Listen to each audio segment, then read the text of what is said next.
কাল থেকে পশ্চিমবঙ্গে জনগণনার জন্য সেলফ এনুমারেশন শুরু হচ্ছে। মানে আপনারা কাল থেকে অনলাইনে নিজের হাউসহোল্ড সংক্রান্ত বেসিক ডেটাটা ফিল আপ করে সাবমিট করতে পারেন। কিন্তু এই এনুমারেশন ফর্ম ফিল আপ করার আগে আপনাদের এই বিষয়ে কিছু জিনিস জানা দরকার।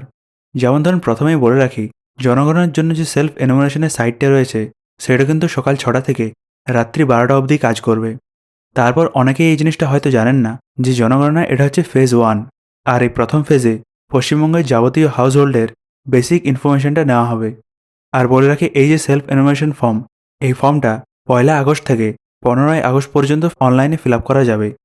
এবং তারপর 16 আগস্ট থেকে 14 সেপ্টেম্বর পর্যন্ত সরকারি কর্মীরা জনগণনার জন্য বাড়ি বাড়ি যাবেন। মানে 1 আগস্ট থেকে 15 আগস্ট পর্যন্ত অনলাইন ডেটা এন্ট্রির কাজটা আপনি নিজে থেকে করতে পারবেন, কিন্তু 16 আগস্ট থেকে আপনি তা করতে পারবেন না। আর তারপর অফলাইনে বাকি কাজটা হবে। আর এই সেলফ এনুমারেশন ফর্মটা ফিল আপ করার পর আপনাদের একটা এসি নাম্বার দেওয়া হবে। আর এই নাম্বারটায় 16 তারিখের পর যারা অফলাইনে ভিজিট করবেন তাদের সাথে আপনাকে শেয়ার করতে হবে।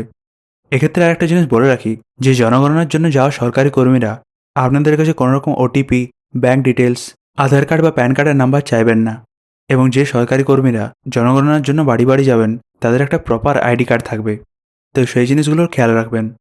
আর এই জনগণনার সাইটে যদি আপনি যান আর এখানে যদি ইউজার গাইডে ক্লিক করেন, তাহলে আপনি দেখতে পাবেন যে কীরকম স্টেপের মধ্যে দিয়ে সেলফ এনুমারেশনটা এগোবে। যদিও আমি বলে রাখি যে কাল কিংবা পরশু আমি ওই সেলফ এনুমারেশন ফর্মটা ফিল আপ করে আপনাদের একটা ভিডিওর মাধ্যমে দেখাবো। তাই তার জন্য আপনি আপনার ফর্ম বন্ধুকে সাবস্ক্রাইব করুন। আর একটা জিনিস বলে রাখি, যে এই সেলফ এনুমারেশনের জন্য আপনাকে কোনো ডকুমেন্টস আপলোড করতে হবে না।